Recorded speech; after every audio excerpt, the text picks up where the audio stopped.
Hey, fellow aquarium enthusiasts. Ever dreamt of creating an underwater utopia right in your living room? Dive into Daku Aquatics, where their aquatic wonders will make your fish tank the talk of the town. Daku Aquatics aren't just breeders, they're underwater matchmakers. Yes, they pair you with the perfect finned friends. Want a school of fish that's more colorful than your Aunt Gertrude's knit sweaters? Daku Aquatics has got you covered. Their shrimp are so lively, you'll think they're staging an underwater ballet in your aquarium. And their plants? They're greener than a leprechaun on St. Patty's Day. But wait, there's more. You're not just buying the fish, you're adopting new family members. Each gill-bearing buddy comes with a personality bigger than a whale. Meet Bubbles, the comedic gold ram, or Snowball, the mysterious Neocaridina shrimp with a love for hide and seek. Concerned about shipping? Fear not. Daku Aquatics delivers faster than a penguin on a water slide, with temperature controls so precise it would make a polar bear jealous. So swim on over to Daku Aquatics. Whether you're a seasoned aquarist or just dipping your toes in the water, they promise you a whale of a time. Use promo code AquariumGuys at checkout for 10% off your order at DakuAquatics.com, where every splash tells a story.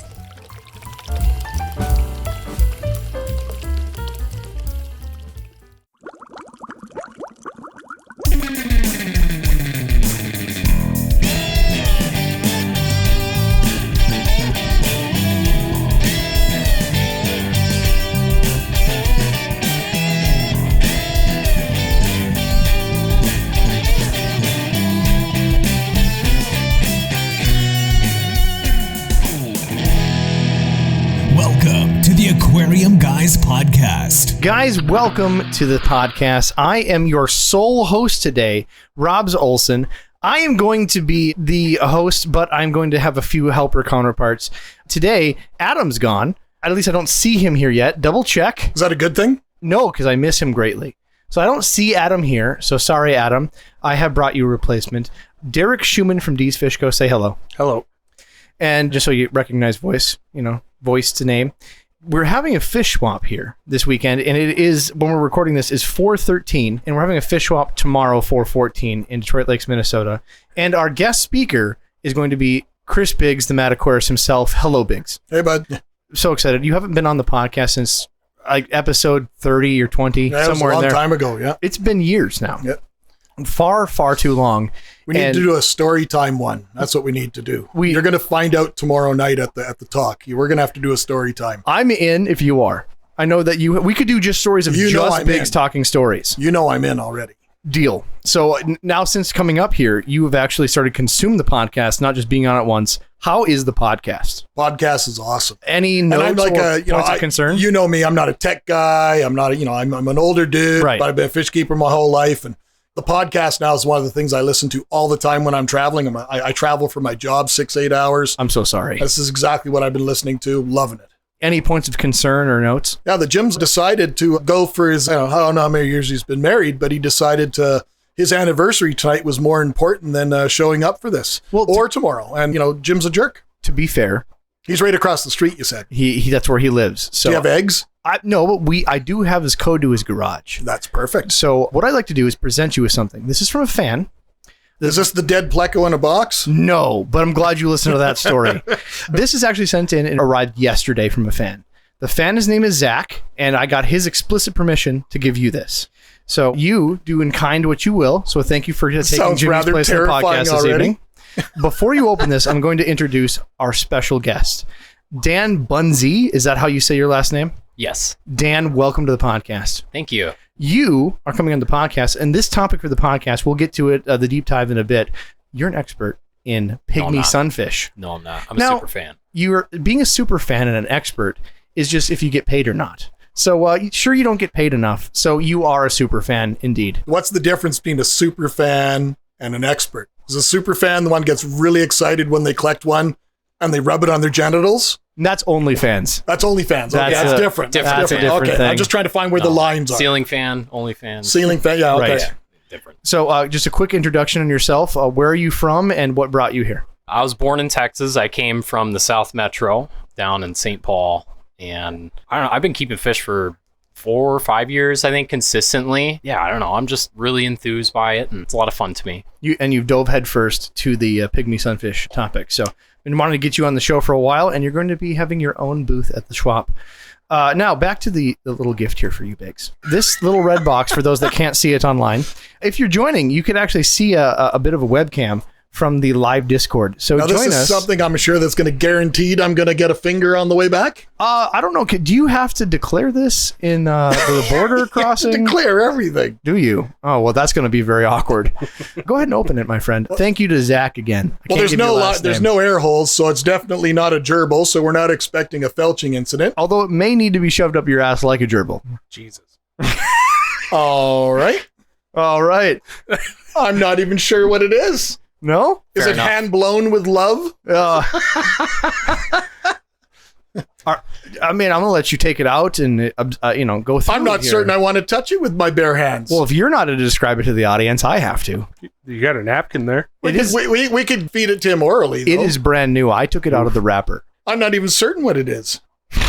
Looks rather I know deviant. exactly what that is. You know exactly what Yeah. that is. This must I'm be a minute. intimately familiar with So what I don't that think you've is. listened to all the Aquarium No, podcast this sounds episodes. like it actually looks like a tentacle. Yes, it is. A glass tentacle. Yes. So in our world here at the Aquarium Guys podcast, we do something that's in high honor and esteem for our friends.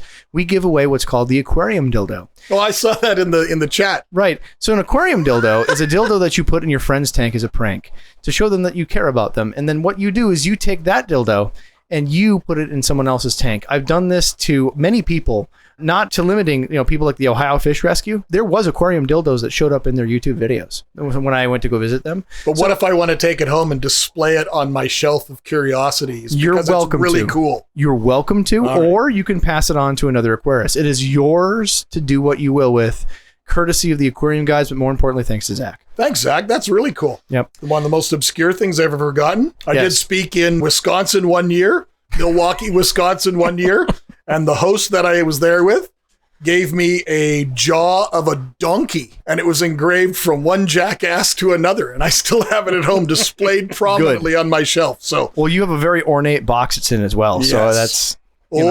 talking about ornate boxes, I've got another gift I should tell you about. Maybe I don't want to save it for story time, but as a birthday gift, one of my dear friends in Winnipeg actually went to Australia to speak, and for my birthday, he gave me this beautiful ornate box, and it was all velveteen on the inside.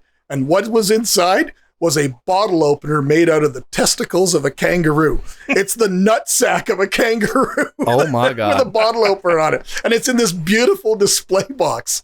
Well, now that Wonderful. we've lost all of our listeners, I swear this podcast will not be filled with much more past this, but we do want to go for the one last gift. So apparently Zach, one of the listeners, is also a Patreon subscriber. If you'd like to support the podcast, you can support on Patreon or Discord and listen to these episodes unedited and before they're released. He was able to actually go on Patreon, go to a certain Patreon subscription delivery and Like a level? thank you, and request a sponge filter, one of Jim Colby's sponge filters. And of course, it got shipped out to him immediately. But I forgot that I should have put an anonymous return address, so he found my actual address. So in doing so, that's how he bequeathed such a wonderful gift to you, Biggs, and then gave to us these, I'd like to describe them, Dick Fish adult coloring books. So I'm going to pass these around. There's a couple of them. And enjoy those, gentlemen. Wow. Yes, they are literally just cartoon fish in the shape of dicks. Why are the pages all stuck together? That's a good question. It was shipped by FedEx, and FedEx hates me. Oh, that's the reason I would have gone with as well. Yeah, Oh FedEx my hates God. me for sure. You can color them, but do not grab them too tightly because they can behave unpredictably. Oh my God. They are the fish of your deepest pleasure. Well, Oh, that's elaborate. Is that a kangaroo? so yeah, if you want to haze me and send me gifts, just, not send it to my actual address, but, you live and you learn, and then you don't use your real address. Instead, if you so want to send packages to the Aquarium Guys, we do have an appropriate address. It is 223 Front Street, West Detroit Lakes, Minnesota, 56501. Thank you. And if you notice that is the address for Dee's Fish Co. And he has agreed to accept our packages so we don't have to go to my personal address. So have fun with that. All right. Whoa, Biggs just got the coloring book in his hand. Yeah, He's seriously we're deep diving concerned. now. No crayons, no markers. No. We're We must woefully see what we're working unprepared. with. All right. The last thing I'd like to bring up is there's a green jar in the middle of our table, gentlemen, in the podcast studio here. If you see, it's quite an old-fashioned ornate green jar. Now, I don't know if you gentlemen here know what these ornate jars work. They used to be called depression glass. I know what it is. All of these types of pieces of glass were made generally in the 1930s, late 30s, and prior. Afterwards, the worldwide supply of uranium was used for, explosions. So this is called uranium glass, and when you use a blacklight, the shit glows neon. Gary Bagnall at the ZooMed Museum, that history museum we were talking about earlier, you and me. Indeed. He has several antique aquarium bowls and things like that. That are made You're out of this. kidding. Sandy I did not Moore know has they one made in her those. living room, and it's really impressive. It's just a big goldfish bowl, but when you shine the black light like you're doing, the thing glows neon green. So that's what I did as I shined this. This one is not intended to be a aquarium bowl. So I've been hunting for something like an aquarium bowl for years. I told some of my retired friends, and they knew exactly what I was looking for, pulled out of their back room, and donated this jar with lid as a project. And I would like to put in shrimp into said bowl to see how I can actually get neocardinia shrimp to go in a uranium bowl as a torture project. Or maybe you could get them to the point that create the Simpsons fish, because that's the whole point, right? Is it? Radioactivity. Three-eyed fish. This has very, very mild levels of radioactivity still. Yep. Yes. Radioactive Malaysian trumpet snails. Yes. Right. Glow They'll snails? mutate. Glow snails, yes. So for those that are listening online live, I'm going to actually tilt the camera down so you can see this a little bit, but I do have a little bit of a black light and you can see this thing glow.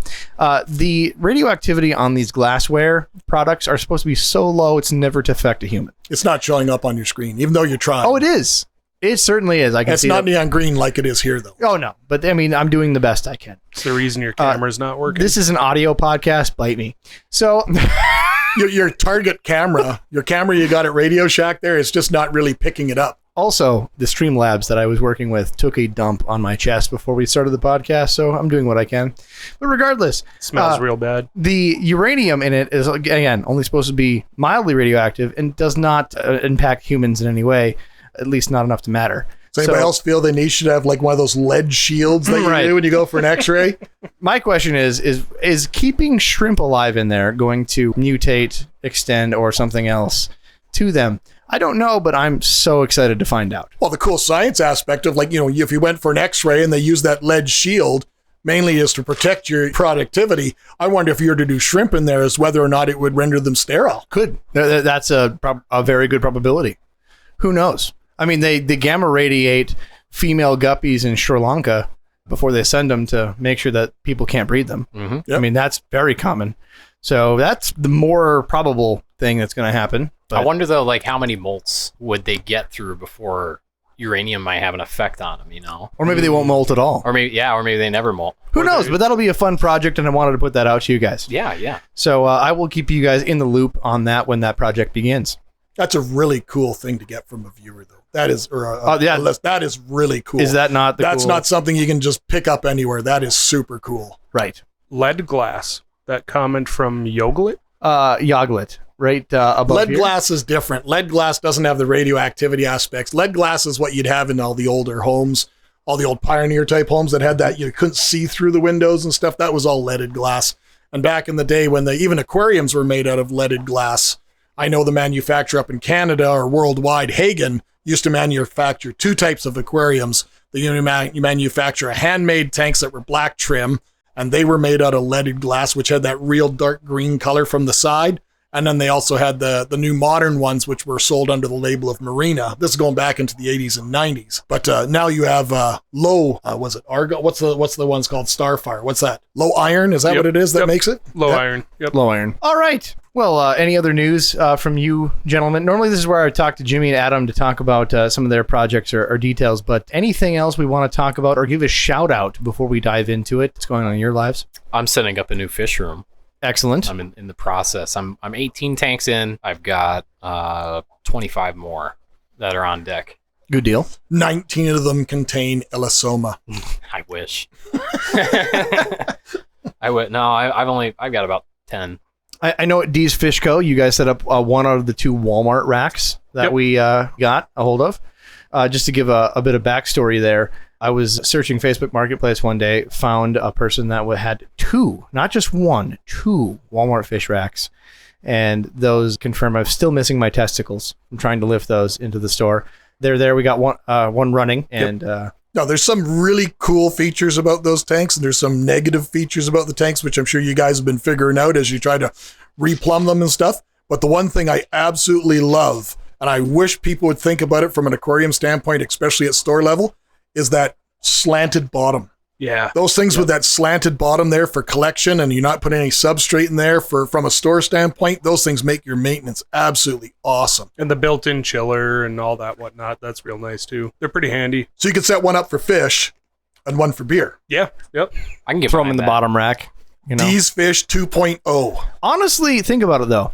It used to be the bottom rack used to be the goldfish and koi and whatnot, right? So you put axolotls in there and you just float a couple cans of beer. Like you'd probably get some of the locals that would appreciate the joke. And then you open up after hours. Right. It is locked for members only, and they have to pay to have a membership to be a part of that exclusive club.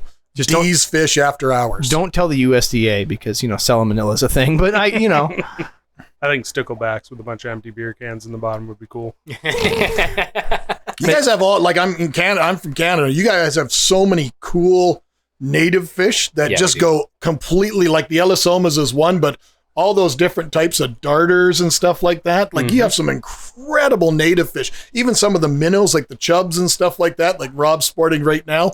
Those types of things are absolutely incredible when they go through their mating process. I was concerned. You did send me a text message when you came over the border. You said, "Is my taint burning?" And I'm like, "What? Itching? I thought it said burning. Is my taint itching?" And you're like, "Because I'm in America, bitches." So I was pretty excited.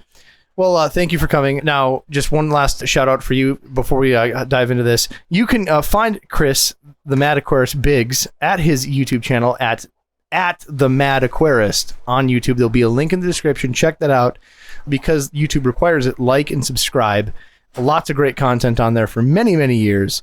One caveat I have to add, though, is I haven't released a video on there due to some family issues and stuff since November. But there's so much content coming that it just takes time to edit it. And if they go on the channel and they want to follow me for fish and fish sciences, that's where it's going to be. But if they go on there and they see videos about isopods and tarantulas and all sorts of creepy, weird stuff. Or his itchy taint. There's a separate channel now for that. And all the bugs and critters are over on the Mad Aquarist Realm Natura. So the word nature, but with an A instead of an E. What a pinky finger to the air, you know what I'm saying? You like that, don't I you? do. Yeah. I really do.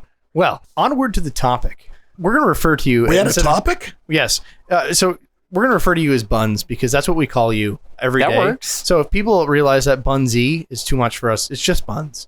So, Mr. Buns, the term of endearment, please, how did you get into specifically pygmy sunfish?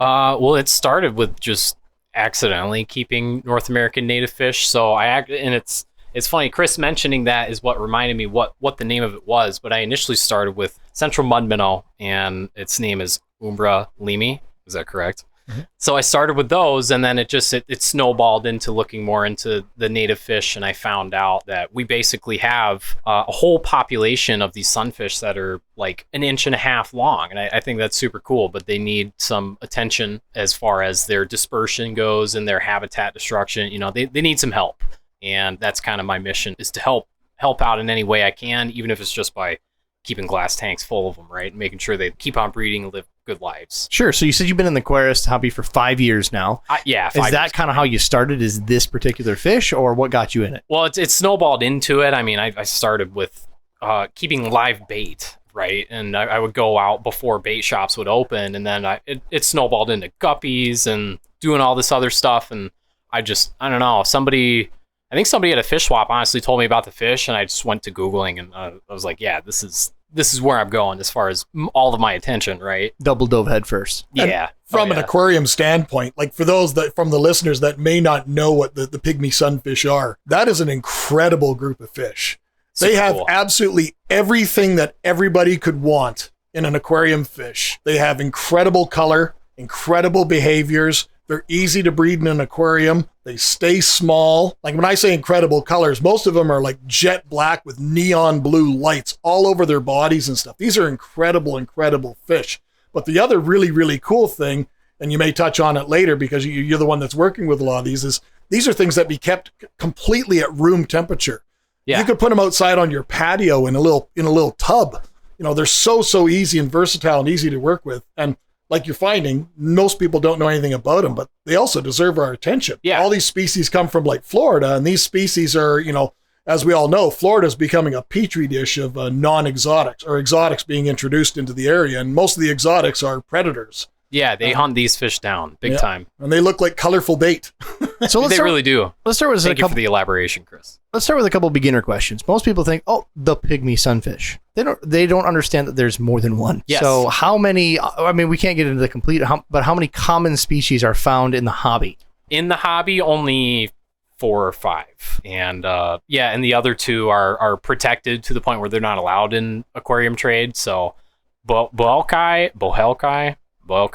and then Alabama are the 2 no-nos. But the other ones you can keep in aquaria, and they're legal to trade and sell. So any idea why they're no-nos? Is it just because they're completely crushed in habitat and they're that rare? Yeah, they're that rare. They don't want them out in the aquarium trade. People potentially release them somewhere they shouldn't be, and I'm kind of, that's something I am diving into right now is seeing, you know, what would be involved in the legalities of observing them in strict, you know, research only environment. You're trying to get your no-no license, aren't you? Yeah. Oh yeah, buddy. Yeah. Well, the other challenges too, like from a scientific standpoint on my side, is a lot of them are almost impossible to tell apart. Yeah. You know, unless you have them and you're willing to, you know, to euthanize them and dissect them to actually break it down as to which species you have. A lot of them are very challenging. And a lot of the Florida species almost overlap in some of the areas. So there is a big posse of natural hybrids happening too. So I keep my Everglide on the other side of the fish room from my Gilberti for that reason. On that topic, there's 7 common species. Where are these all located? Are they all in Florida, or where are these all found? No, they're the East Coast and kind of, I mean, up as far as Ohio, I believe, in some populations, but they're being discovered pretty much all across the eastern to, you know, the coastal hemisphere there. I think I actually read an article a while back that some Minnesota native species are hybridizing with the pygmies, which is why we're seeing a lot of smaller bluegills, sunfish, stuff like that in the area. I could believe that. Absolutely. That hurts my brain. You see a sunfish about yay verily when I'm holding my 2 index fingers together and thumbs together. no, you're talking the wrong fish. Pygmy sunfish are not the fish you're thinking. Pygmy sunfish are this big. That's what I'm saying. So he's saying bluegills, right? Oh yeah, you're talking totally different. I'm types of saying like fish, yeah. our native sunfish crossing with a pygmy. That's okay. the conspiracy speculation. Yep. Well, the other aspect too, and like, again, back on the science side without being too boring, is this is also a group of fish that really has not had any study in regards to DNA. And DNA is a big factor in regards to deciphering species now. So I think once somebody will spend the time on that group of fish, there might be a lot more species, or there might be less. There might be a lot of different things that'll come out of that because they are so incredibly simple. Yes. Yep. So I want to know more about these species, and so do our listeners. Let's start there. We only have 7 to go. Let's pick through them. Well, I mean, they're basically like a pupfish, right? And they behave at, you know, you could Google that, and they behave a certain way. They kind of fit that criteria. You said pup fish? Pupfish. Yep. P-U-P. Correct. And yeah, I mean, they're shoot. I should probably get on one at a time because they differ a little bit. So like, You should just know all of this right off the cuff. Yeah, come on now. You should know everything. He's not even prepared. I'm No, so we're good. vastly We're unprepared good. for this, and I'm so Yeah, show him the glass right now. Little intermission there. I'm wearing a gray shirt. This is all. No, I bad. thought there was a bug there. I'm like, get off, bug. That's my jar. So like, we'll start with Elasoma gilberti. You have a mosquito come down and touch down on that, and all of a sudden it starts to grow right in front of us. So it's a nice little distraction centerpiece. So Would you like to see my aquarium dildo? up close in person? Can I touch it? You can rub it, touch it, lick Okay. it, do whatever you want. Actually, this is so beautifully Hey, prepared. hey. We have a podcast to do here. He's distracted again. Put his toy dildo down. So yes, on to our pygmy sunfishes. All right, so you got a laptop in front of you. Yes. Let's hit the 5 other species. Gilberti was the first species I was introduced to. And I think those are the ones you gave to me. Correct. That is the widest dispersion of all the species. Yeah, and that's also, like the most popular you can get. I put them in my 125. I've yet to see them. You never will. I don't think I will. With cichlids. No. No. It's pretty well planted. I mean, they can definitely figure it out in there, but you're not going to see them. Yeah, I got my first set in, the aquarium trade, and then now I'm a member of NANFA, right? So that exposed me to actually learning about them and going to work. So these guys basically are found in like shallow wetlands. Their habitat is under 3 feet of water, and they're just entangled up in weeds and just you would never really see them unless you're out dip netting for them. Like you're never going to see them otherwise. Right at the shore. But yeah, exactly. So Gilberti on the red list, they're of least concern because they have the widest dispersion, and they're being found even further north than what I'm seeing on this map, and further south. But pretty much exclusive to the Gulf Coast in Florida, and then they're reaching out on the map as far as Georgia, it looks like. And then the rest of them, like Alabama is pretty much only in Alabama, but they are a little further north as well. These things that you said, they are so similar. Do they have color differences? Are they all traditionally either that brown-gray, and then the blue prominates to the one dominant male/female? So I don't even know which one actually is the prominent one. Is it the male? The male, yeah. The male is, it's basically a pattern, right? And then a shade of the blue or green, one way they go or another. From what I've seen, and I'm not an expert, I'm a big fan. No, you're 100% right. It's more of a pattern thing and a body shape is the way you can tell the differences. And like Chris was saying earlier, it's very hard to tell when they're all grouped together. You have to isolate them to actually, get like the males to display. Sure. They're not going to do it if they see other male, or there's only going to be one dominant male that does, and then they all look the exact same. One other thing that's of note is like when you go and search for these things online, 99% of the pictures you're going to find online is that one blossom. Is an incredible showing male that's also been completely photoshopped. Right. Like these things are not, like lit up like Vegas nights. These things are gorgeous, gorgeous fish. If you set them up nicely, like I'm sure he'll go into detail how he keeps them, they can really, really show off. They're incredible, incredible fish. Now, when I've had any type of pygmy sunfish, I've only had them in say a dozen, because that's literally how I've got the bag. Sometimes I've had them in from a vendor, ordering a dozen. I have them a crack at a time, and one's blue. That's just how it is. I take the one blue one out. Suddenly, a few days later, there's now another blue one. Mm-hmm. So is that always the case, or do you have like bigger groups? Like say if you have like 36, will there be 3 blue ones? It's all on visual barriers. Yes. Yep. It's all go into detail how you would keep them and how you could get many different colored males at the same time, and even in a small tank. Yeah, even in as small as a 2.5 gallon. You could have 2 males, but you need to have it so full that you couldn't extract anything anyway. You should really only have like 1 pair per tank at a time while you're starting out. I've only recently started to do bigger squads because I've learned, kind of the levels, the columns, the amount of space that they want territorially to where it's not, it's not a death match right in my aquarium. And if the males are fighting and showing off for each other, you know what they're not doing? Breeding. Exactly. So exactly what he's saying. If you want to breed them for breeding and getting that species dispersed and stuff through the hobby, doing it that way is exactly what you want to do. So let's pretend, right, that you Buns just set up a 40 breeder, right? That's a pretty big tank for this nano fish, right? And you had, say, 4 pairs, 4 trios, however that works. And they dispersed to different corners because you had a maze of decorations, plants, life, and whatnot. They would claim their corners and territories. Mm-hmm. You would actually see, potentially, 4 blue males. And the moment that they see each other, they would spar, potentially claim each other's territory until there's 1 blue male for whatever they've claimed. Or they back off. And keep to their territory. Where they see each other and neither of them want the smoke, so they just go back home. And they don't fight. But sometimes, they're just brutal to each other. So they are completely, like you said, visual. So if I took that dozen I had, I put a divider between them where they couldn't see each other immediately. Now I have 2 Correct. Separated colonies. And then I take the divider out, poof, they would now be in one tank.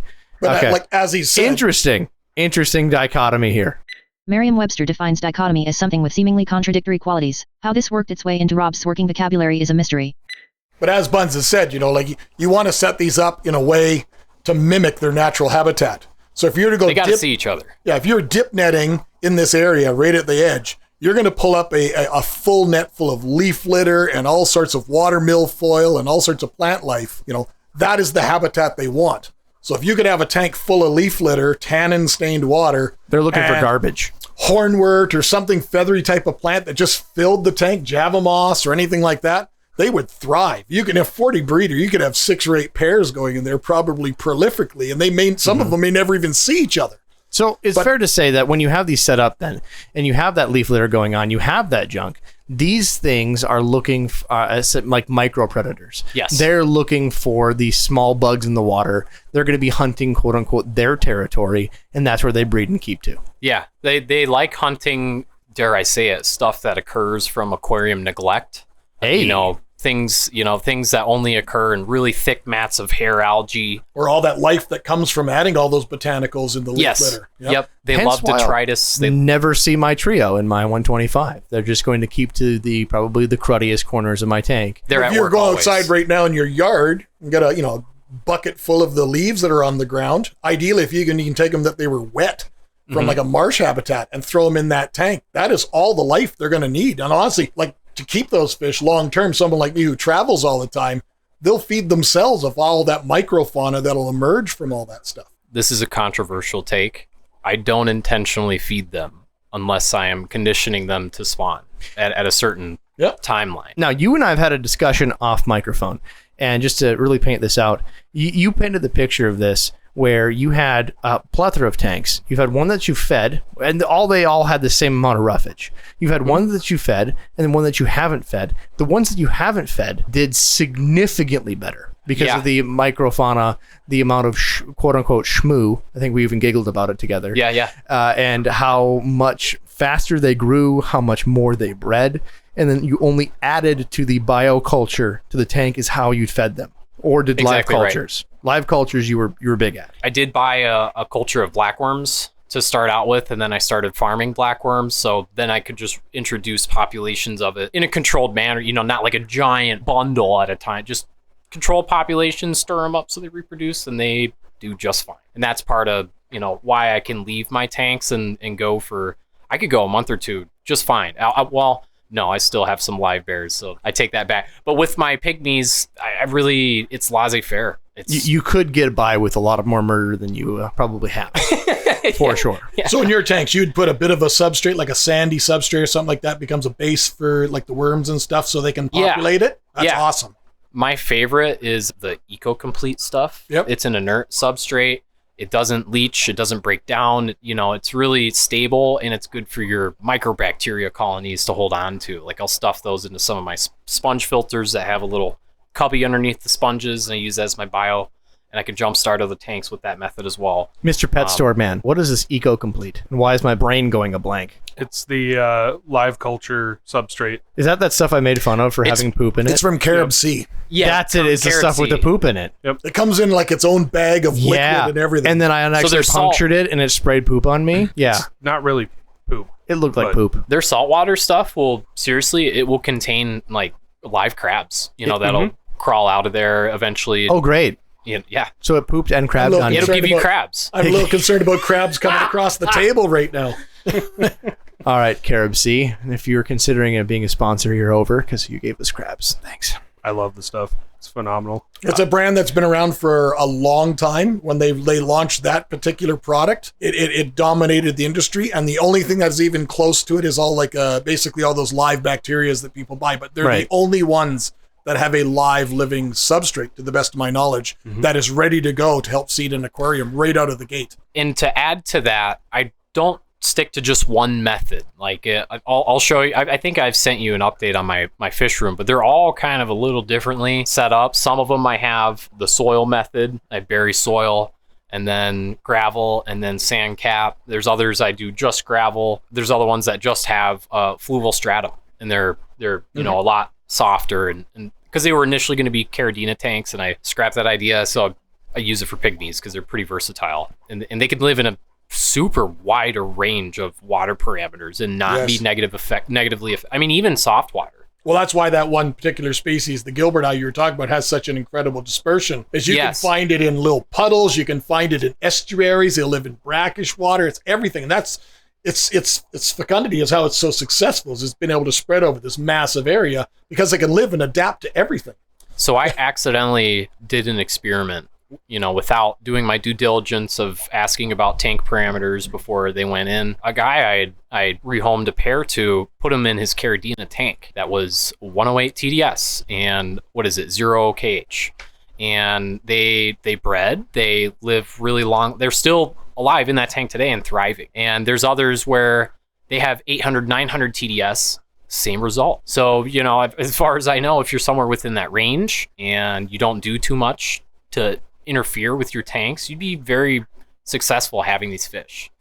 Now, for those that are listening, I just posted a picture of Bunsy's tank that he texted me. I know I probably broke your trust. Oh, yeah, that's okay. This is a beautiful picture of what exactly you're talking about. So if those that are listening want to see this, you can check out the pictures on our Discord. Go to Aquarium Guys Podcast, bottom of the website. You'll find the Discord link. It's also in the show notes. Join the debauchery. Is that one of the glass dildos in the back there? It should be.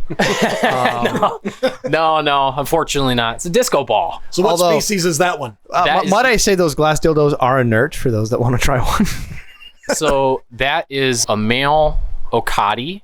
So Elasoma Okati is its name. And for context, this is a Marine Land Portrait 5-gallon that the pump broke on. And my friend was going to scrap it. And I was like, no, I'll just put a sponge filter in that. It's fine. We're good. And yeah, just you drop your Cadillac seat sponge filter in, you're good to go. And I just had it pumping air, and obviously I established it and I maintained it at one point to, get it to where it could hold plant life. But then I left it alone. I had some personal stuff come up, almost had to shut the fish room down entirely, and almost got rid of everything I had. And these guys hitchhiked from floating plants as eggs. I did not introduce these as swimming fish. So I left this tank alone and it grew these beautiful, beautiful fish. So yeah, that's a young male. Have you ever kept them? There's a guy down in Florida. He's a big YouTuber. He's awesome aquarist, but he keeps everything completely natural, no filters in any of his tanks. And his whole fish room is absolutely silent. It's booming. Yeah. This would be an ideal candidate for that. You got enough plant life in that tank because he keeps everything that this fish would be ideal in that scenario. So certainly. I'm on tea time here just for the listeners. What we're seeing here in the picture is a tank that's number one, nice dirted substrate like you talked about, different array of just random overgrowth of not just plants, but you also have different garbage algae. Let's be real here. Yeah. They serve a purpose. They do serve a purpose. You have to have them for not touching a tank and having fry spawn and grow into adulthood without you doing a thing. I introduced that hair algae. On purpose? Yes. Oh, good on you. Yes. Good on you. And then you also have some sort of leaf, I'm assuming an almond leaf in the background. And I see roots shooting up all over the place. So it's just what be considered, it looks like a beautiful mess. It's a swamp. That's exactly what they want. It's a beautiful mess. So this is actually just the EcoComplete substrate. There's no dirt. That's poop. Right, that's what I'm saying. It's I was trying to be nice the second go round, all right? No. That's fertilizer. That's fertilizer. As long as, so with ammonia spikes, right? How can you tell an ammonia spike without your API master test kit in your Facebook friend group? You look at your plant growth, right? If you have an over ammonia, your plants are going to die. They're going to extremely suffer, and they'll tell you signs. When you walk by, does a foul stench smack you in the face? If it does, you may need to intervene. Maybe you need to change a little bit of water. Maybe you got to scrub some stuff. This tank hasn't done any of that for me. Rob's got to scrub stuff all the time. Yeah, baby. Some of my tanks do. Some absolutely. There's some tanks I have to work on. My wife goes and shops at Bed Bath & Beyond, and she came home with a soap that's in the master bedroom. It smells like cat pee. It's literally a bottle of soap. You wash your hands. It's like, what the hell happened? Does it contain ammonia? Fish tank water. It was supposed to be Windex. I don't know why you're pumping out of that container, Biggs. Yeah, this is only a 2-year-old tank too. It's not like this takes 10 years to do. This is... Before I get fan mail messaging me, you stated a point that these fish came from eggs hitchhiked on the substrate or plants or something from this tank. On my was that dry or was it wet? That's important because I would like to know how these eggs can survive on the oops, I transported them and I was supposed to shut down the tank method. So a member of NANFA actually reached out to me about that group of Okati after a swap meet, and so it was literally a matter of like, okay, he probably doesn't need the whole plant shebang. I want some to propagate, and I just grabbed a fistful out of that working Okati tank where they were colony spawning in a 10-gallon, and it just occurred that I had a handful of. I'm sure I had a lot more that survived that just didn't make the cut. Sure. It's such a small tank, and I wasn't being delivered about it. So I'm sure there was the some tank had a lot more predation shmoo, you would have bigger numbers. And literally, if it was just full of Hookariaceae moss or Java moss or whatever, it probably would be 100x what it is. But that was just a hitchhiker or hitchhikers occurred in the tank, and then they've been taken care of just fine. I mean, and you can see like his stomach isn't smushed in, like he's eating. So how does the breeding happen? Does it? I think sunfish. I think of like our catch and release sunfish here in Minnesota. They would of course spin into a disc into the substrate. They would regard it with their life almost like a cichlid-esque, right? They would toss the eggs until they hatch and then they disappear. What do pygmy sunfish do? Are they just traditional egg scatterers? They lay into the mess. What happens, especially when you told me that it's hitchhikers from the plant? That makes me go, well, what are these more like a tetra? Like more like a Rainbow? killifish. Killifish. Like a killifish. Yeah, like the female, as they're doing their ritual, rubs up against stuff that could be substrate, that could be a decoration. That's what my wife does too when she's doing her ritual. It's a wherever you are, it's where it's going to happen. You got to that take care of explains business. why my washing machine's lower than my dryer. You know what I'm saying? Yeah. It's science. Science. So no, and basically they once the females are gravid and they come into a male's territory, he'll kind of inadvertently direct her to an area he wants to guard that he knows is his, that he can protect, and then they'll do their kind of dance. I forget what the technical term is called for it. Maybe Chris knows. They breed similar to a rainbow fish or a killifish. Yes. Like they don't just like shmoo a whole bunch of eggs like a kerosene and stuff like that. There's a little They're more like finesse. an obligate spawner where they individually fertilize and then place. But you shouldn't dry them. No. No, keep them wet. No, but you can transport them with plants. Like right. I'm gonna digress for a second, but like killifish. Right. Anybody that knows Nothobranchius killifish, which are all the ones from West Africa, which are the true annuals, the bulk of those species that are available now in the North American or global trade came from a guy that lived in Regina, Saskatchewan. I know you're gonna love the name, but that's the name. For the reason it's called Regina is that's Latin for queen. Yeah, not Regina. It's the Queen City in Regina, Saskatchewan. It's the one province over from me. There was a geologist. The head of the geology department there was Dr. Brian Waters. And he would go over to Africa regularly and take geological samples of soil and ground and everything like that and bring them back. And he was not a fish keeper. And inadvertently, one time while doing some sort of tests on these soil samples, he started getting these fish appearing. He couldn't figure out what it was. He brought eggs. So he eggs. got into fish that way. And he, in the killifish hobby, he's like a god because he introduced all these species of fish that are just not available. They just weren't available anywhere. And it's all because of like that transference, that's unknown transference, like you're saying with the plants. Yeah, and with these guys, it's I didn't find the name, the technical name, but they do almost like a figure eight in place as sort of their dance to kind of distract or hypnotize the female in a certain way, and then he'll crash right into her and knock the eggs out and fertilize them on the way. Like, and they're stuck there, and then he'll comment. And then he'll chase her and every other fish around. Come on, we've all been there. But yeah, they only take like 10 days to hatch. At room temperature. Yeah, at room temperature. Leave them alone. All right, so we said the safe word for a lot of people is killifish. So people that are listening, I'm like, okay, so you keep them in small tanks. They're super hardy. They egg lay like a killifish. Do they have short lifespans like a killifish? Yes, they do. That's a good point. Not the same as like an annual killifish, but what are we talking, boys? How long do these things live? Gilberti, would be like semi-annual, maybe 4 or 5 years. I'm still learning more about them and their lifespans, and I feel like you would have the better luck more than an average person. You'd be like, no, that's Grandpa Willie up there. He's been here for 4 years. The average fish would be like a year and a half.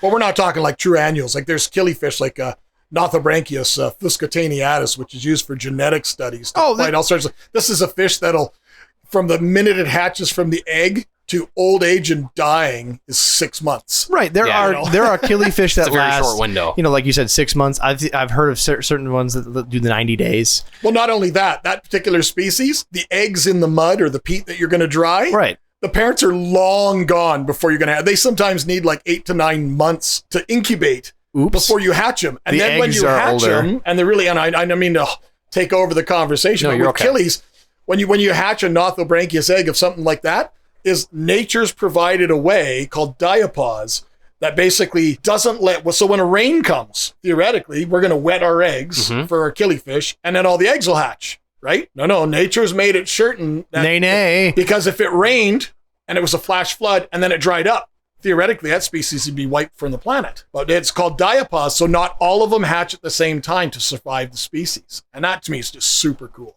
I noticed that with my rice fish when Yes, I yes. kept Madaka rice fish Yeah. for a short time. I was babysitting them and they spawned for me. Yeah.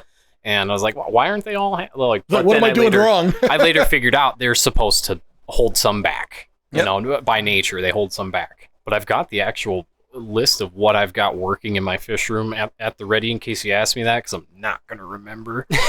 But I mean, we go from I'm just dabbling into Gadaid, so I may not know the pronunciation. So Trust me, if you've listened to the podcast before, I am shit at pronouncing. Ataniobius toweri is a blue-tailed Gadaid, a San Marcos. They're one of the bigger Gadaids, I found out, but somebody literally handed me the bag at a swap and was like, take care of these. And then Those I learned are the ones that are super popular in the hobby, and they're trying to give them the name the Rainbow Gadaid, but it's never going to happen. They're the 4 or 5 color variety. They're some even made the joke at the last swap. They're the LGBTQ Gadaid.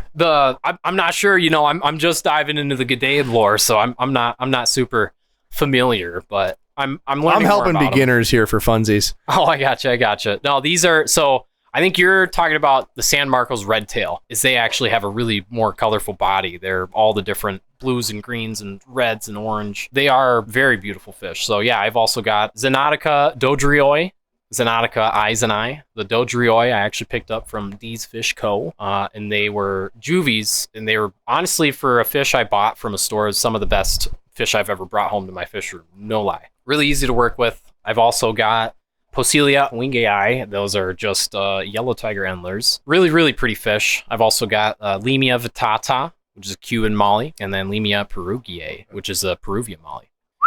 So right now I'm keeping 4 species of the Elosoma. So it's 5 that are legal to keep, and I've got 4 of them. So that's Evergladii, Gilberti, Ocati, and Zonatum. And you've had them all in the past. I did have them all in the past. I had to rehome them because I thought I was getting out of the hobby against my own reconnaissance. So, but we're back into it, and we are neck deep. So another thing is the food. We talked about how they like to hunt in their areas and find the microbacteria and whatever, of course, pests or bugs they can find. Mhm. So that tells me, of course, that they're opportunistic. Does that mean that they should have a protein-based diet if you're trying to introduce food? Something like that, in my mind, especially with this new food that I got from D's Fish Co. I got this thing from Zoomed. It was the coolest. In fact, it's up there. It's that little can up there, Derek. It's called Cyclops in a can. Ooh. Cyclopes. Hold on. I'm going to turn, Chris gonna took a try giant piss in the toilet, so I muted him. Cyclopes. It's just Cyclops. No, that's, Cyclopes. well, you're right, but I'm saying the brand is Cyclops in a can. Yeah, Cano Cyclops. We were both wrong. Look at that. Check that shit out. Even comes with this cool folded spoon that I think they stole from Taco Bell's Spork. Take my money. Check that shit I out. already Looks like want an army ration. Right. So I tried that out, and one of the harder things that I have to feed is any type of Batis, right? If I got to feed a Batis, it's a bad day because I I have to believe feed you're it. supposed to put it in the fridge after you open it. No. If you let it fester, they like it a lot more, I promise you. Although it may make you gag. This is a real deal. That is the shit, I promise you. Anyways, so I got some like a It's dank, too. banded tiger, whatever the hell they call them, Tiger Batis. Batis, Icky, yeah. icky. And they're real Ooh-wee. finicky, right? Basically, you got Well, to they'd be the same way as keeping some of these things. Right. They need minute little foods. you got to give them a good like microbacteria. Otherwise, you have to give them brine shrimp. That's my only 2 options that I have. White Well, guess worms. what? Or like other cultures, vinegar eels, name it, right? So it's either I do something live or I have to poop in my tank. I don't know if vinegar eels would work for baddest, because baddest are always near the bottom of the tank. Yeah. Right. You'd maybe microworms, would they work? Because they Yes. sink right away. I have a whole rotisserie. They do pick off the ground. I've had mixed results. If I have a smart one, they'll get right on it. I love culturing vinegar eels because you could forget about it for a year. Trust me, you're not going to forget about culturing. If you misplace a microworm culture, you're not going to forget about it. No, it's No, going to you are stink. not. But That's this one of the can, reasons I don't keep that. this can was the coolest thing. I went over there, dumped it in. They hit it right away, baby. The whole can. No, the little scoop that I put in, the little tiny micro poop scoop. So as far as a not live product to feed them, Yep. And that's exactly why that product was that's developed. the shit. Yep. So Zoom Ed, you continue to be my favorite product line of all time. Yep. They have a whole line of the Cano foods. I swear to God. cool. Bloodworms. They have a Daphnia. They have a whole bunch of cool stuff. You said the Snails, gentleman's name's everything. Greg? Gary Bagnall. He's Yeah, an incredible guy. Gary, if you're listening to this, I have a spot on my body for your tattoo for Zoom Ed. I'm waiting.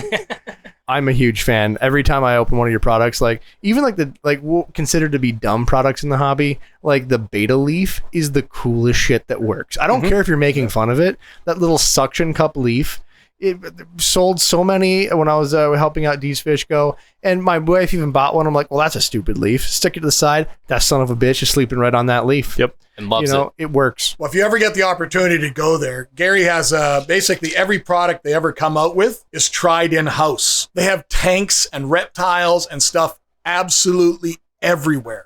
I love that. And it's all really cool. It's the coolest fish room imaginable, but in a business. And he's got all this cool stuff. And every single product, some of them, people look at it and go, why? But it's developed by people like us and are passionate about something, and they find this random little niche idea. That little, and they little make something, it. something. Remember the little tiny, the floating ball with the little mirror?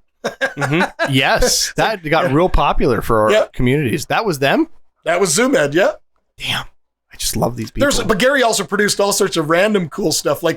You probably don't remember it because none of us are the age, but in the 30s and 40s, aquarium ornaments were these bisque style ceramic ornaments. And Gary actually went and bought molds and remade these bisque mermaid ornaments. No kidding. And usually at some of the big conventions, he often donates some of this stuff. So you'll go in your goodie bag and I've got a nude mermaid in my bag ornament. But they're super cool because they were all turn of the century type stuff, but they may not have mass appeal like a SpongeBob house, but they're just something different.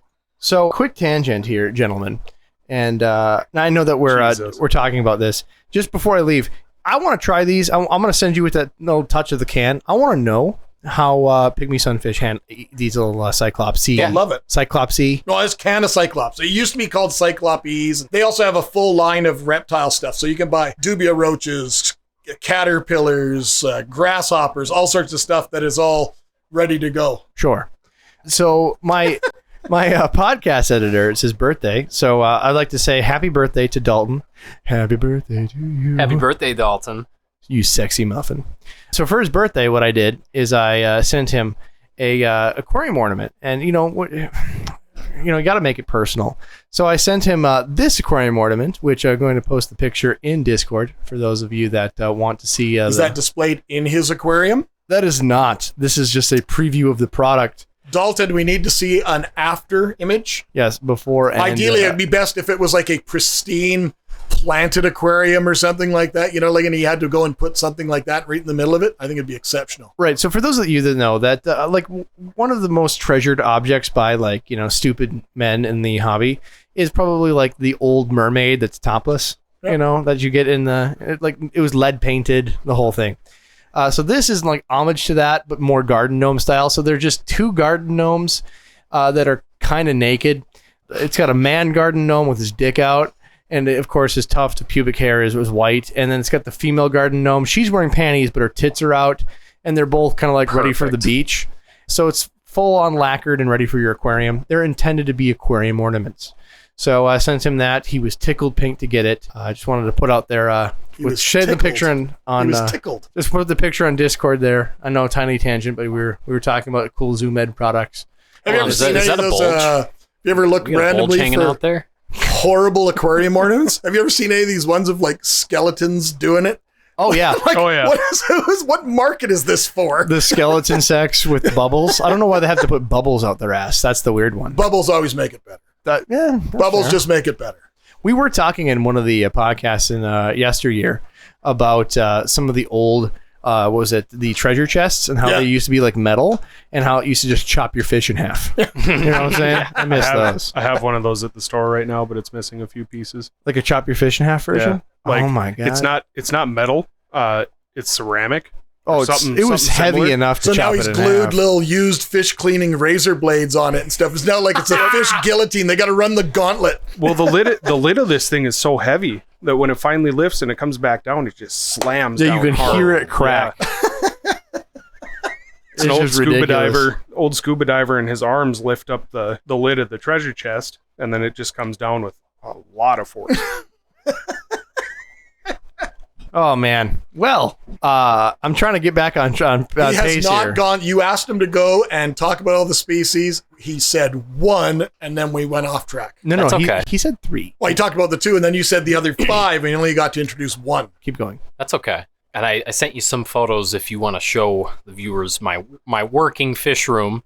It's not the prettiest, but it works. I will make sure they get posted to the Discord so you can follow up, check it out. The best fish rooms are not pretty. If it's pretty, you're not spending the time doing the right things for the fish, especially the fish that you're working with. You're talking fish that live in like a 3 inches of muck, Yeah. swamp, full of plants, like totally inhospitable to us. That's exactly what they want. And that type of fish room produces results. Yeah, for lack of better terminology, they're a toilet fish. They're a little cichlid. If they get a chance and they're I safe don't to know. spawn, I don't know. We want to go little cichlid. You see that shot fired there? Wow. Right there to the That's cichlid man fair. in the room? behaviorally very different. Very different. I like it. Know your audience and shit on them. That's Excellent. fine. Fist bump. You know what I'm saying? That's what I'm talking about. I'm trying to chameleon my way through this. You're getting it done. There's Chris is more on my side of things, but I want to actually communicate things that are in a palatable way. Let's at least get through the species list. But Yeah, my yeah. main thing is if they don't really act different or there's no real subtle differences between them, I'm not really that big of a concern. Yeah.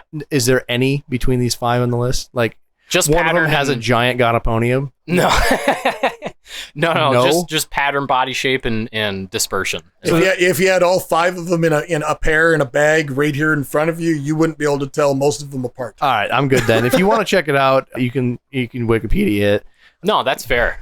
I mean, let's get on to the dire questions because when we do these podcasts, I get advanced Aquarius and beginner.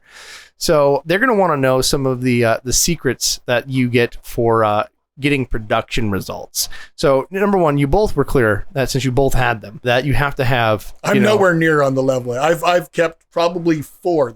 The main ones from Florida. I've kept kept them all, bred them all, but like nowhere on the level of passion that this guy has. I had them 4 times. I've had them 4 times, bred them once by mistake. Yeah. This type of passion is something in the aquarium trade that commands a certain level of respect to me, because it's any of those people that want to take on those fish. They're not necessarily more challenging or harder to breed or specialized water, but they just require somebody with that extra eye to quality and extra eye to detail to make sure the fish are producing and doing the best for the fish. That's commendable to me. Can you pop that man's collar right there? Thank you. Just, exhibit that shit like it Pimp My Ride. Oh, you've officially been pimped. There you go. Excellent. Thank you for your Yo, dog. dedication for this fish species. Yeah, I super appreciate it. What do you do for best results? You have to have a swamp tank. We went over that, but is there anything special that you would have to have, like that one, secret sauce you won't tell your other breeders? No, that's also what's controversial about me is I hold no secrets. I hope Excellent. everybody knows. Drop it. Tell us right now. There's a million ways to skin a cat, as the saying goes. The most effective way I've found to get numbers is by rotating pairs. You rotate individual pairs, tank by tank by tank every month. Whoa, hold on. What does that mean? You put them in one tank and you let them do the birds and the bees, and then you see swimmers, remove them. You see That gives you swimmers, the best remove them. results. Yeah. Because they're going to predate on the fry. They just do. It moves and it's small and it's food. And that's how they operate. And as Makes sense. the parents are successful in that type of environment that he's set up for food and long-term maintenance, it's easy to care for him that way. The fry are exactly the same. The fry will even eat microscopic stuff, which is abundant in that type of a situation. So Correct. to maximize your yields, that's why he does that. So basically, what you're going to want to do, right? If someone's listening to this, they're going to want to go home and they're going to set themselves up with a rack of 2.5 gallon tanks of say 20 2.5 gallon tanks. That's only if they want to breed them for volume. Absolutely, we're talking volume here. That's what a lot of freaks message me in about. Well, what are we doing volume? You didn't talk about that. Yeah, but what are you looking for? Like realistically, like if you're a member of an aquarium society, you want to breed a species, you need 5 or 6 I got for your weirdos. bat points. I got right? weirdos You that breed want your numbers. fish and then you disperse it. He is one of those type of passionate people, like the Killy people, like the Gadaid people, those people that have that unique personality, Right. that want to work with that species and make it the best the that it word can for be. What's the biggest yield I can get out of it? That's not the average Aquarist. The average Aquarist isn't going to go set up 12 tanks.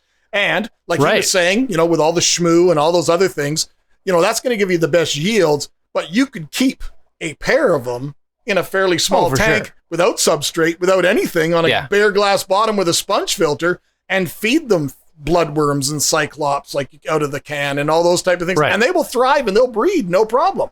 My best pygmy tanks are retired guppy tanks. Yeah, that but just- still, right? Let's go back to that 12, 20 tank, 2.5 gallon tank scenario. Then you have only a handful of pairs. You have all of the tanks getting ready with the biofilm shmoo cycle. You make them like the Middle Swamps we talked about. And then you simply just take those pairs. They drop babies, move them to the next ready and bare tank. You don't even have Drop to the wait pair, for babies. Move. Nope. You can just do it on a schedule. Yep. If they are in contact, with the exception being as long as the female is gravid and conditioned to spawn. Outside of that, just like betta, if you're just going to introduce them, not good things are going to happen. He's going to chase her out of that habitat and Sure. not want to see her. They need to be until she's ready. a nice pair. Until Treat 'em she's like fish easy. farming, like in a- fish farming, like when they do angels or barbs or anything like that. I've been at some of these large facilities where they'll do, say, cherry barbs, and they'll have one person that's in charge of the cherry barb house, and it'll be a full size area, the size of a single car garage, with jars on shelves, jars. The whole walls are all covered with jars. And on Monday, he'll introduce females to each of the jars. And then on Tuesday, he introduces the males to the jars. And on Wednesday, they take the pairs out, and that's it. And they Correct. just rotate them through. Like he's saying, it's like the ideal thing is if you had 2-3 tanks and then one kind of nice average fish tank that was your community tank, you could take the pair out of your fish tank, take the female out first, like he's saying, put it in that one first breeder tank and kind of fatten her up a little bit, give her the best of the best, give them a good quality water change, introduce the male. I'd probably give them a slightly cold water change once the male's there. And then the day after, like 24 hours later, I would take the pair and move them to the next tank. And then that tank and just let it sit there or whatever time period. Precisely. Can I pause you right there? You reminded me of a very good point to spawning them with deliberate success is, changing them with colder water. When I make my RO, I'm down in the basement and this filter is down at the farthest corner away from any heat. And it's like 55-degree water. So I bring it up to the top of my rack where, all the heat rises up and it's got that insulation up above. But one day I was kind of being a little lazier about it, and I introduced them. It was only, it couldn't have been a lot of water. It was not a massive water change. It was like a top off, if anything. But I gave them some cold water, and I saw all the males flare up to the females, and it started like that, literally like that, and I triggered them. All by mistake. By accident. See, right there, that is a brilliant ingenuity. No, but in mistakes in fish keeping is honesty is the one that provides the best. Like we talk about people that are fish breeders, and I've bred hundreds and hundreds and hundreds of fish and stuff like that. It's not, I don't want to intend that as a gloating, but 2/3 of those are us putting fish together and trying to figure out the pieces of the puzzles. Sure. Like what are we missing? You make adjustments as you go. Yeah. Anything from South America needs triggers one I'm not way gonna or lie. another. Not once have meeting you or hanging out with you or any time that I've talked with you has it been, I'm going to do 8 weeks of research before I get this fish. You're that type of guy. Instead of like, here I have this fish. Let's see what I can get done. That's you're that type of guy, and that's Me too. That's the But real brilliance. Like, passionate aquarists, like, you can even contest to this because, he's almost fallen asleep here because he's not even in part of it anymore. Oh, don't worry. He's had enough work of trying to prep for this swap, prep for you. This is his relaxation period. We're just chiming in when we need product advice. But you think about it. If you're a store owner or a real passionate aquarist and you got a fish room and you're planning on going away, you can do everything you want, get everything ready, the little baggies, the little jars of food. Yeah. You're going to have your neighbor come in. Your neighbor, unless they're the same as you, will never have that same level of eye. And like to me, and you could attest to this, is I can tell you before a fish is going to break down with ick or epistylus or something like that. I could tell you that in the ways that the fish is going to behave. You know what I mean? Like when you keep cichlids long term, you're going to notice behavioral changes in the fish. You know, and if we adjust to those before it becomes a problem, we can solve problems. And but often those cues are either aggression or breeding or one form or the other, or a problem in the environment. But the fish will always tell us. We just, you know, we just have to sit there quietly, and they're not going to tell us physically with voice. They'll show us that something's wrong, and we can solve those problems. But that's only going to come with experience. And like with all the experiments and the playing around and figuring these things out, that's how you get more and more successful at breeding these different types of fish. I keep a journal as well. Yep. Journal per tank. Tanks are numbered. The start of the page has a number, so it's for that tank. Jimmy and I were talking to a pistogram breeder, and one of the mistakes that he found, we always love these little, we refer them to in this podcast mistakes, but one of the little things he discovered that I find that just fit this whole topic perfectly is he kept the nightlight in his room by mistake. Didn't realize that his nightlight was in the room because the wife just got pissed that it was on the counter, so she plugged it into his room, figured that he'd take care of it, and noticed that suddenly he had a lot more fry that just suddenly it was a trigger. Yeah. lived. Like the parents weren't eating fry at night. Like mimicking full moon Yeah, like type scenario. He firmly believes that they could see them versus if the light there's completely black room, they're just feeling vibration, and then if It's they food. feel something, it's food. They don't know it's young versus a small light. 2 points. Like one point there is anytime you have fish, and the older, the more primitive the fish. And I'll use Madagascar species as an example. There's a Madagascar species that I've never been successful in actually rearing fry. I've bred them multiple times, and it's a very, very highly coveted fish. It'll never become popular in the trade because it's absolutely super aggressive. However, when I had them, I brought in full adults from Leif de Mason and Old World, and I introduced them into a 750-gallon aquarium that was a community aquarium with all sorts of New World species. Old World species are much more primitive, ancient. Like you think about the Paratropolis from Madagascar, the Indian chromides. These are ancient fish. In the wild, they didn't have any competition. So when they bred, they didn't really have to tend them the same way as modern fishes do in like South America, Mexico, and stuff like that. They just never had to do anything. Mm-hmm. But in a captivity, we put them in a mixed community like that. They'll go and breed. The minute you cross the threshold of your house door upstairs, the fish already have sensed a vibration that is channeled through your floors, through your house, whether you sense it or not. That vibration carries, and fish have a lateral line. That little line of dots you see along the fish is different depending on the species, the grouping, but that is a sensory organ that picks up everything that happens within their environment. And any sort of vibration or movement. That's why, like, you come downstairs here at your fish room, the minute you were able to look, before you even all the way down, you could look at your tank, and all the fish are at the corner already because they know something's coming. Mm-hmm. And they're trained to know that that's where the guy comes and feeds me. The magical guy gives me food there, right? But some of these, when I did them mixed in a Central American tank, I didn't have a hope in hell of having success. They would lay on the wall, on the rock, on the pot. It didn't matter. The minute any sort of vibration, they were the first fish to abandon it. New World fish, modern fish, won't do that because they have so much complexity in their environment for characins, live bears, so many other predators, and all these other things around them that they have to defend it. And they'll often defend it till the point that they will die of old age or of starvation just to defend their offspring. So that's really, really cool and important.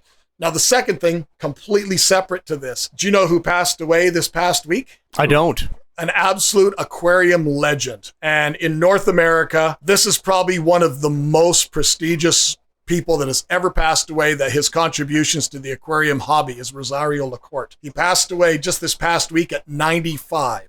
So when we talk about all this tinkering and mistakes and stuff like that, try and think back into the day when you had an individual like he's 95 and he's kept fish his whole life. When the biggest tank you could ever buy was a 10-gallon tank, steel frame, slate bottom. Why did it have a slate bottom? Most people didn't know. It was the reason because there was nothing electrical. There was no heaters whatsoever. So they used a Bunsen burner to heat it, and that's how they warmed it up. And, think about it. And that's why you have fish like convict cichlid. That's why it's given that name. Jack Dempsey was a famous boxer. Ah. Wild angelfish, Oscars. Try and even fathom if you've bred any of those fish. Try and imagine trying to breed them in a 10-gallon tank. Wild angelfish, wild Oscars are nowhere near pet store fish. These things are wild and waspy and aggressive, and like they're totally different than their pet store counterparts. Absolutely. And like this is one of the absolute pioneers of the aquarium hobby. He just passed away, so I just want to make sure that we're kind of know and acknowledge that, because like this guy paved the way along with many others. I this just incredible saved that hobby that we have. My research folder. I'm always. But it's the tinkering that there was no Tetramin fish food, which was the real first fish food. So all he could do was go and collect.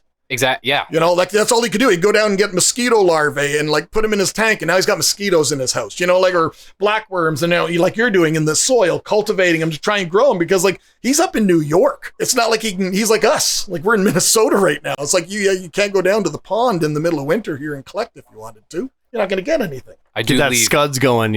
I do leave buckets outside deliberately with whatever in there. Daphnia and stuff. Yep. That's how I got into Daphnia and seed shrimp and all that. And yeah, that's partially due to me getting into the pygmies. Was like, okay, what other live foods can I just grow without having to eBay them in and do what when I was still learning it, before I figured out how to culture live foods deliberately. Like white worms and grindle worms and vinegar eels are like my 3 primary go-tos.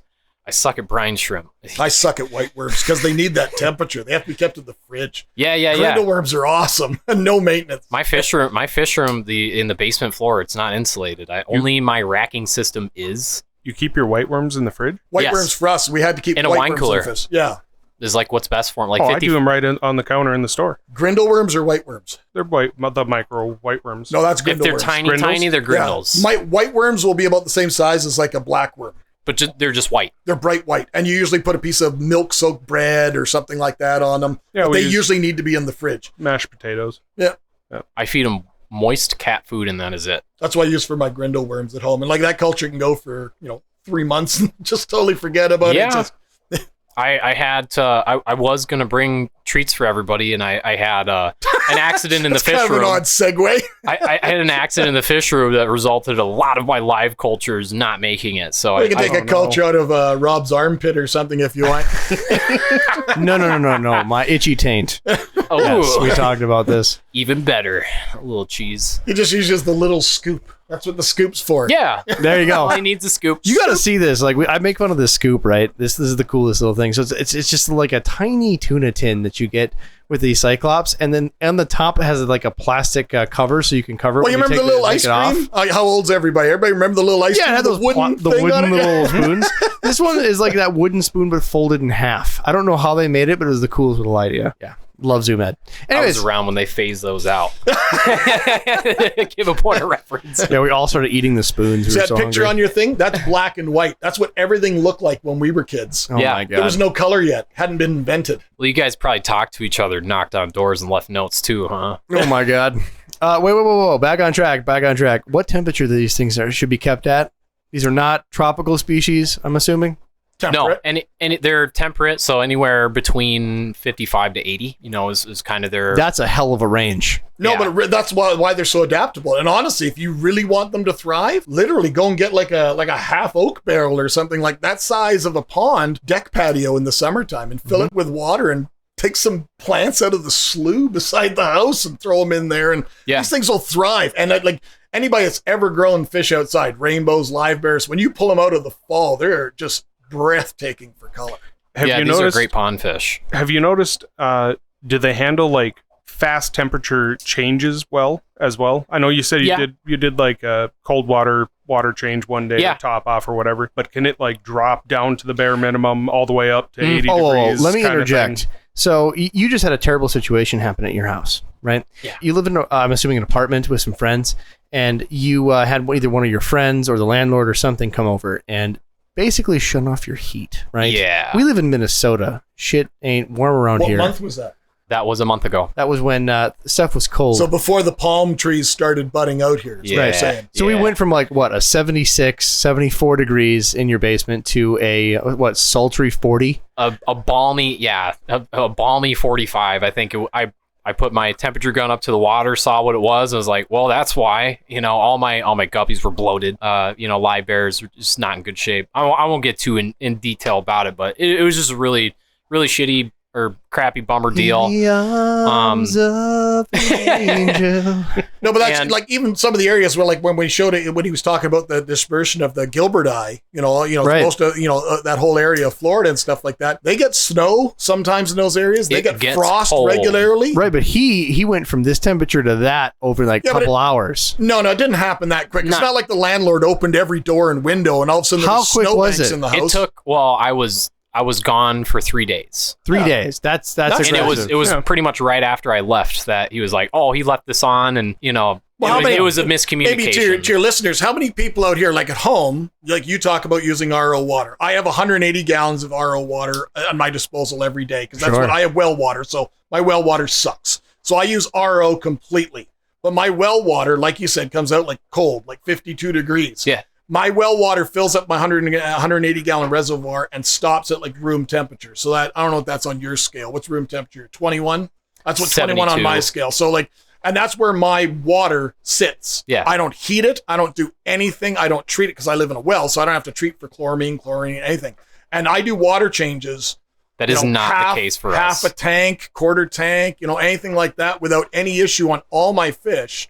Without any problems. Mm-hmm. And I've even, when I lived in the city, I've even used colder tap water, like all my automatic water changers and stuff were all straight cold water into the tank. And healthy fish will tolerate these variances. I'm not, going all of a sudden taking them from, 80-degree water to 50-degree True, water. but these are in 2.5 10 minutes. gallon tanks. What size tanks are these? They were in anywhere from 10 to 5 to 2.5 is kind of how I have the All right. rack set up. So you Yeah, but still, he's not doing a 90% water change, and I that get it. water temp just gradually cools down It holds naturally. It holds so temperature. the heat got cut. It dropped down to 45 degrees in Over 3 days. 3 days. In a 3 day time. In these small tanks, so we're assuming by the end of the second day, it was probably about that temperature, and it still took it. Yeah. 45 degrees. Pygmies They would were be fine. fine, yeah. That's you wouldn't want to bravo. have a neon tetra, a cardinal tetra, No. a ram. You won't want anything like that. Grammys, but That's a hell of a statement right there for people that are listening that want a hardy fish. Well, that's what I that mean. live in Put them northern outside. climates. They can go up to 100+ degrees outside. And then and at night it might drop down. It might go down even close to frost nights on sometimes. Depending on before you pull them out. I'm just saying, I got rice fish that wouldn't take that. You know what I'm saying? Yeah. Yep. Honestly. Too sensitive. But to they change. are not temperate. Right, but people still claim them to be. You know. Yeah. Yeah. Well, I would argue and say that I wouldn't say they can handle mistakes as much as like maybe a happy accident. Like, okay, I accidentally changed water a little too cold, or I overfed a little bit with blackworm. but- Don't go pouring 409 into the envelope, yeah. tank and oh yeah, they're fine. It's Don't make a habit of it. yeah. Let's put it this way: if you're gonna go to your normal fish room right now, you have the normal gamut, and then you have a couple tanks of Pygmy Sunfish. Out of your normal gamut of bread and butter stock, if some guy goes down to the basement, drunk, pisses into a tank, they're probably the fish that are going to live. Let's be real.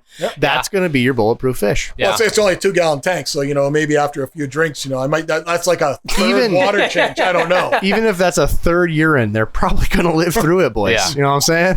Oh, they're a lot of fun. Well, yeah, we joke about it, but you guys are all from Minnesota, and I'm from Canada, so I'm only 3 hours, 4 hours Right. north of you and stuff like that. Oh, yeah. We're all the same. Like we go through the whole cold winter, and then once it's like 10 degrees. You just got 10 better degrees chips than us. above freezing. do. We're outside in t-shirts, this is the peak of summer. Like it's not. It's still freezing to most people. If you're from Florida and you came up, they wouldn't tolerate that. We bring people up from Florida in like the spring or the summer. They come up with jackets. Yeah. But you or I, as soon as the snow's gone, it's like t-shirt weather. I went to Vegas a few years ago, and everybody was able to point us out as Did you Minnesotans turn the it's AC on? 70 degrees outside, and we're walking around in t-shirt and shorts. Sorry, here we got a video. Wild Oscar still does kind of have the personality, which is cool, and they sent us a quick video. Here is The wild Oscars have they don't even live in the same way. Like a pet store Oscar is kind of a dopey fish. They become they train you. They become like a pet dog. Yeah. See right here, you can look at this Oscar. Look at it right now, and how it doesn't give a shit about him. Yep. No, yeah, it wants- that is it not wants the a smoke. that is not a domestic Oscar. But this species in the wild, normally and Oscar's not one species anymore. There's several species, but these Oscars in the wild, the patterning is a very cryptic patterning, and it's designed to conceal them amongst the tangles. They would pretty much live in the type of habitat like a discus would. All the tangles of the wood and everything like that, and all the leaf litter. And then the spot on the caudal, which is the tail fin, is to mimic an eye to stop a larger predator from coming at them, because most predators will often take out the eye to disable a fish. And that's what the purpose behind it. And that's a great looking Oscar. Right, Wow. that's beautiful. And that's how you can really tell the wild Oscars is that eye. Yep. I mean, without that, they're super domestic. And now I in love that captivity, tank. we've bred that to the point that we can buy them in long fin and lemon yellow and neon pink and What was the ones that I got sent by that special vendor we don't talk about by mistake? chili red. They were called super neon red. They were really expensive, right? They were dumb. Yeah. But they were like neon red, like a fire hydrant. Right? They were like went to the kitchen and got injected with some shit. Yeah. It just That's all was stuff insane. that comes out of the Asian in the Asian community. But when you got to think about it, is you look back in time, it's like they're the ones that are bringing all these things, flower horns and all these hybrids. And some of us are purists that we may not like them, but go back in history. What does a carp look like? Well, that's where your goldfish came from. That's where your koi came from. That's also where your telescope eye, bubble eye goldfish came from. Mm-hmm. This is all about line breeding to develop some sort of unique trait. So the thing that, I'm basically a purist. I prefer natural species to show their natural beauty. But you know damn well there's somebody out there, they could find an electric yellow and they could somehow breed it to be hot pink and be the first one to market with it. They'll make their $1 million off of it, because that's what that whole community overseas in Asia, that community is all driven by that. So just going through the last couple details. Thank you, Yoglet, for sharing your picture of your Oscar. And then we have here from Bones, if Carib Sea gave me crabs, I'd be grateful, just saying. And then she posted a picture. No, we said Not the the saltwater freshwater one. one. Yeah, that's right. The saltwater Right. one. He's buying the wrong one. That's why. It says right on the saltwater one, may include crabs. I forgot to mention. Wait, hold on. Does it really? No, totally lying there. I would love that though. May include crabs. May give you crabs. May give you crabs. Yeah. I'd buy it just for the bag. I forgot to mention kind of an important detail of another fish I keep, Dario, scarlet baddis. Right. Yeah. Mhm. Cool Same fish. way I keep pygmy sunfish. There's another Dirty fish tank. that's also gone through, massive nomenclatural changes. Baddis was the only baddis that was in the hobby for 3-4 decades. And all of a sudden they're exploring these regions and finding all these fish. And it looks like it, but it's not related to it at all. Yeah, that was a swap meat fish. I took that one and I was like, oh, you can keep them kind of in similar fashion that I already keep my other fish. So that's the only reason I got it. You should do a podcast one time talking to old fish keepers. Not myself, because I'm still really, really young, but old fish Absolutely. keepers. And the thing I've never understood. I want to get Father Fish on this guy just to see how he buries dead Yes. fish in a substrate, because I love it to death. But if you look at all the really I've done accomplished old aquarists, they keep apistos, killies, all these microfish. I wear glasses now because I need them to read. I need bigger fish. You should start off with the small fish Yeah. and then work your way up.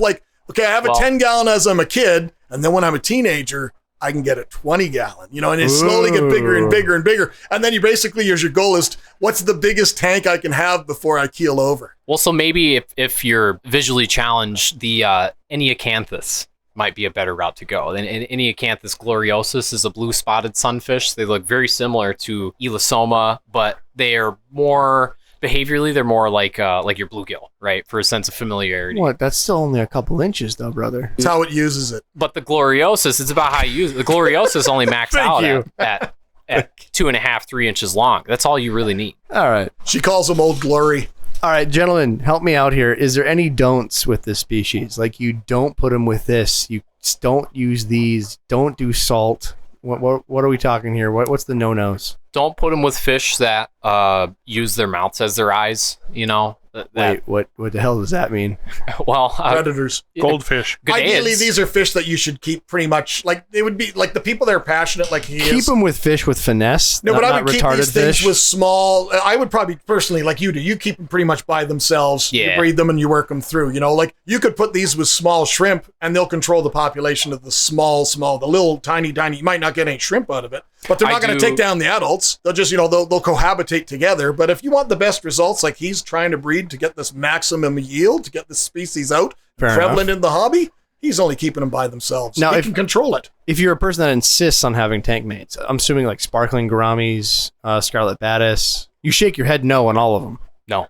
Those are all fish that would eat their fry. Yeah. Or the fin if you don't care about their fry? Or the You just fin want flaring, tank that mates. would I mean, that's just going to stress out the fish, right? And They just don't play well with others. they're not going to be happy. I mean, it's different in like They're a just community dick aquarium fish, that is what you're saying. that you have They're with so gentle. many. Wait, that's different. So I have a 125 gallon aquarium that you're talking about. It's 6 feet long. Yeah. Right. It's filled with it's a menagerie of shits. All small shits, by you. The only big fish in there are SAE, right?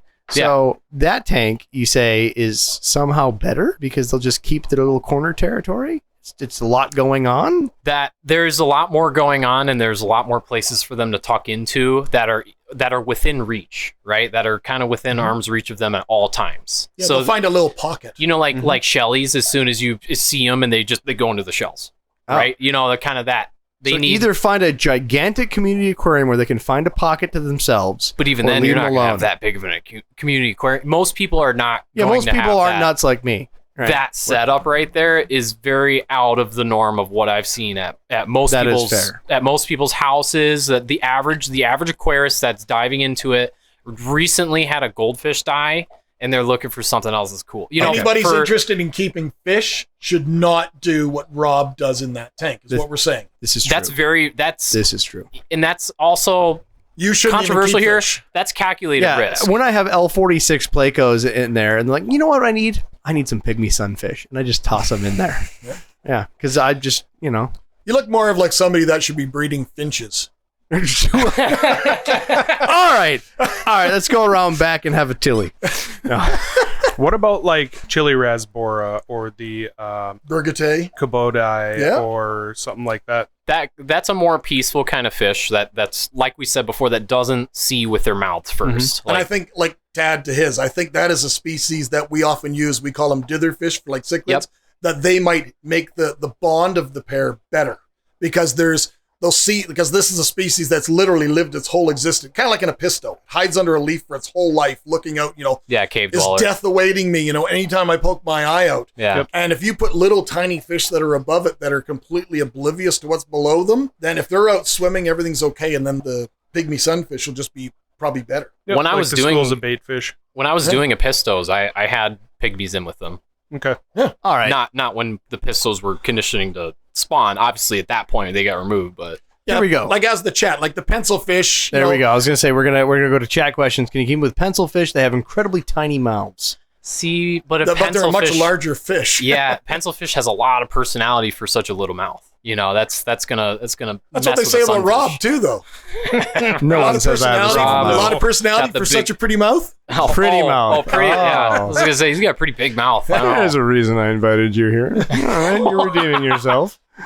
All right, it's my first time seeing or hearing about the pygmy sunfish. The only thing I've ever known about sunfish and crappies is you can catch in Ontario as a kid. Yeah, totally different group of fish. Like the crappies and the sunfish that he's referring to look more like a bass, like bass-like style fish. Mhm. These would be more like a killifish. Like these things are only about an inch and a half. Yeah, like these are- maximum size. Like These are your little first tiny thumb tiny knuckle. fish. Yeah. Yeah, these are tiny, tiny little dudes. No, you can't find them in the Great Lakes. You cannot. You gotta let me read the questions. Darn it. I was going to go make Next question, could you find him in the Great Lakes? He's reading ahead. I see the If there's some tributaries and they could hold, it was Right. really shallow, maybe. I see the pygmy sunfish. I'll Google it, way different. Be careful when you're Googling the pygmy sunfish. They have cleaned it up since, but I have had people Google the pygmy sunfish and have quite an array. Yeah. And they actually had a... Start with Gulf Coast. Start with Gulf Coast pygmy sunfish because that's the most widespread. That's the most updated one. Okay, they did clean it up. I did go to the version. This is a quite nice Google page. It used to have pumpkin seeds in here and all kinds of craziness. I remember that. So, So good that one Google. on the bottom left there, the second one in there, or bottom right. Yeah, so that's a little doctored, that one there, right there. Yeah. Ooh. Not that. That's a different. That's a female. Spring pygmy sunfish. I'll tell you which one that is. Oh, he got all excited. Hold on, I think because that's one. Elasoma, on that's my, Alabama. That's the one that Yep, you can't have. yep. That's on my hit list at the very top. Yeah, you're never So- gonna have that fish. Do have a question. I'm working Is on it best if you can, put a die-cast Dukes of Hazzard car inside the tank for Alabama specifically? Well, that's photographed. That's Derek Wheaton. He's one of the big components of the North American tropical fishes. If he's got the fish, you should get him. I got to get in touch with that guy. Yeah, he's a great guy. But I have to go through a certain. There's got to be So something that in place picture's for a little me doctored. to have just them. a slightly doctored Just there. a little bit. You know, just gently kissed with the enhance button. Right here. That one up top. This one was the one that was donated to Petco. That's highly stressed. That's I think I'm gonna die. That went through the blender. All right, well, let's wrap up a couple quick ones with questions. So let's go to our Discord page. Again, if you have questions, you can go on here and ask the community. And our community's been fantastic as of the last 6 months. I don't see a question unanswered in 24 hours since we've been really pushing this. I don't even know what the hell he's doing. In here, we have this channel in Discord called Ask for Help. And this is where I'm going to take our Discord questions and we're going to see how well our community's been doing and how you guys, our wonderful Let's hosts direct here, all the questions to him. would do. all of them. No. We're gonna go round robin. So yes, all to Derek. We'll give input here. Excellent. Can I So, go make a drink? number one? You'll probably find Turtle a make a drink, ID. yeah. We have a picture of a turtle. What type of turtle is this, Mr. Biggs? Go. You It's a turtle. excellent. That is the number one question. It It is looks a like turtle. a yellow-eared slider. It Am I is a right? turtle. From Florida? We have no idea. I don't know either. Yeah, Looks it looks like the some kind kind with of the slider. shell. Why are you The bringing? kind with the shell. Why are you bringing turtle shits to my aquarium? Yeah, we're not page? turtle guys. All That's right. not We're one of the aquarium four guys. that fight crime. All right. I guess Yeah, turtles live in aquariums. that's Donatello. That was In silly. fact, you know what? Big says it's Donatello. There we go. That's factual. Says it's Donatello. Excellent. Next question. We're getting to the good stuff. Oh, I'm gonna wait for Biggs on this one. Ooh, I like that algae. All right, this one's for you, Derek. Otto's stuck in the sponge filter. This little guy did a dumb, and he was sitting inside of a sponge filter for at least a couple hours. I got him freed after I realized he was indeed stuck. Now he's pretty scratched up. I didn't get a photo, but his belly has a red spot on it and is bruised up. Should I be concerned? I did add to the water. Do I keep an eye on the healing? I feel bad for the little dude. And it's pictures of what can only be described as an Otto sinkless that has been thrown through the blender. A little Yeah. roughed up. I It would happens. say just add a bit of salt to the water, not table salt, aquarium salt. Yeah. Well, now we're seeing a bunch of crypts in the water as well. So Maybe almond leaf. Not enough to harm your plants. Follow the instructions and do just a hair less than that, I would say. Therapeutic level. all right. So let's go through some of the options. I put an option on here. I said you have two options. A, let it roll. 75% chance he'll be fine.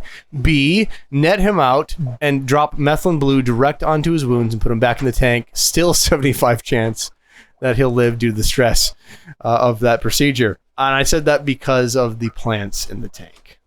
I've found that crypts kind of handle salt pretty well, honestly. Next question. We have, what the hell is this algae? What on earth is this stuff? Go Buns. He loves that stuff. Yeah, that's a perfect spawning mop for pygmy sunfish. Excellent. We're seeing a picture that looks like a dollop of pube hair. It almost looks like what is the algae that the original the moss balls?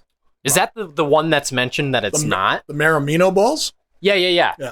No, that looks like Shrek was shaving over the tank. I was going to say, it looks like, it's like honestly. the hair between Rob's butt cheeks. It was date night, so he was shaving. That's the itch on my taint for sure. No, I don't know the algae ID, but I like it. You can send All it right. to me. So let's go to the crowd. The crowd says, "Oh man, it's as if the moss balls you forgot to put in at one point came back to remind you that they're once young and foolish. Life finds That's a way." awesome, yeah. Excellent. I also agree that this is non-stereotypical hair algae. I think that this also came off of either something that traveled in or a moss ball itself. Yeah. You guys, like us, in the springtime, because you're an agricultural area, same as us, you get this massive boon of phosphate in your water in the springtime. Yeah. Yeah, I remember we used to carry phosphate remover at the pet store. And like That's why I anytime in went the to RO. springtime, we always would, people come in, it's like, oh, my tank's looking weird. I tested, like, I did not care about anything else. All I had to do was test for phosphate. That's why I went RO, so I could control it. Yeah. Next one. Thoughts and tips on using forage natural items in a tank. I live near a beach and have been enjoying eyeing up the driftwood and rocks and don't want to start chucking stuff into the water and hoping for the best. I have fresh water if it matters. Thanks. Around the table, Derek, what do we do for this? Boil, except for rocks. Never boil rocks. Okay, and Biggs, you're looking confused and judgmental. Boil? Boil. Rocks you shouldn't boil. You should throw them in the fire so they can Never- explode. Well, they do that when you boil them too. They do, can confirm. Where I live, the Red River, where you guys dump all your garbage, You mean the and when you have the floods and all the garbage that you dump into your Red River, we have that same river, yes. that literally flows right through Winnipeg. And Wait, that flows north? and then I go, that's the problem. That's why the flooding happens, because it's frozen up above, and it goes Is that all the when way you- up to Lake Winnipeg. You have to take the dirt road, or is that a no, different like that subject? floods for miles and miles and miles. Like Grand Forks got So you do have to take a devastated. dirt road. Yeah. I peed in that last Yeah. year, so But you're welcome. so if I were at the Red River and I would find a stump, like a big stump for like a 700-gallon tank, and I winch it out with my wife's Jeep, Yeah. and then I put it in the back of the truck or something, and I bring it home, I can't boil it. I don't have a cauldron that big. So what I do is I just literally leave them on the driveway. And you know what the best sterilizer out of all of them is? Is the sun.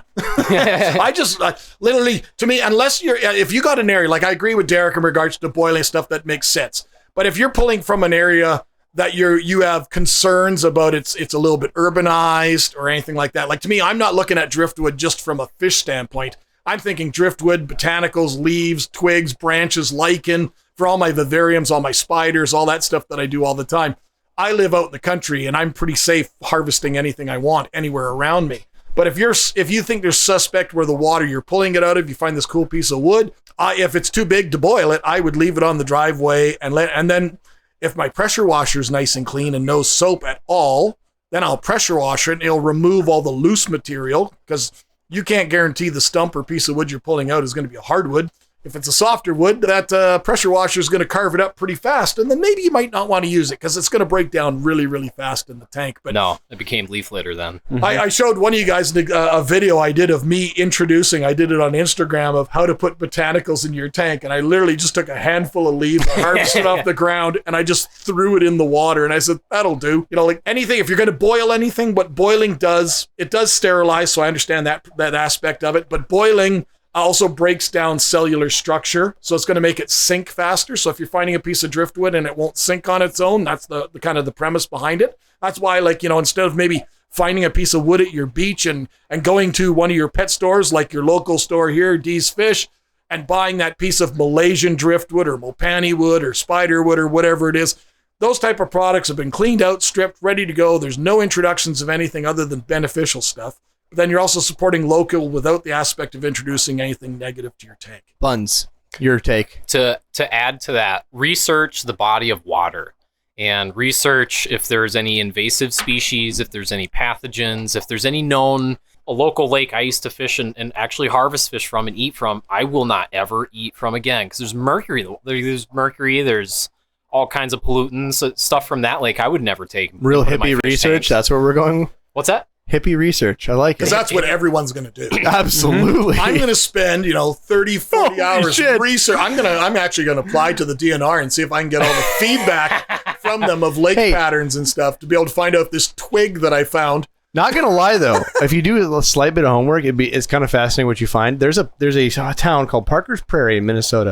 And there's this little lake next to it, and if you just do 10 seconds of homework, you find out that used to be the city sewage. Yeah. You know, that's suddenly off limits from any rock picking of my choice. A friend of mine set up a tank not from be a pond rock. materials, and he got leeches. He Might got not be a rock. leech infestation. He can never get a hold of. Okay, 1 second, Rob, though, before we, when we talk about this type of a subject, Sure. there's lots of angles to it. Yes, But absolutely. the reality is, we just finished talking for about an hour about adding handfuls of muck, leaf litter, We did. all that stuff to create this natural biome. we did. I could literally take a dump in your 125 gallon tank, and if your environment is stable, It would take it. it would break it down. Right. Because in the wild, there's no filter. There's no, move a bunch of branches and all of a sudden there's a big Eheim canister able to handle this giant lake. Right. There's nothing there. It's bacteria. And if a deer dies, heart attack swimming across the lake and falls into the bottom and rots, the system has to handle it. The only time systems are out of balance is usually when man interferes. Correct. That's why you got to look up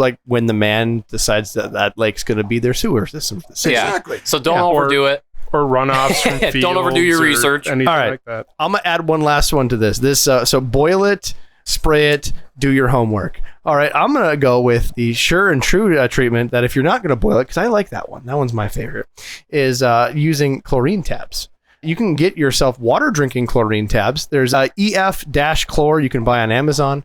They're pretty easy to use tabs. They're literally, the idea is one tablet, drop it in, purify a gallon of water in a camping scenario where you have to for drinking water. Use that, and I double, triple the dose. Put this rock, put this log, whatever you're in, and then chlorine the shit out of it. Now, your viewers, how many of your viewers will be here tomorrow for the talk?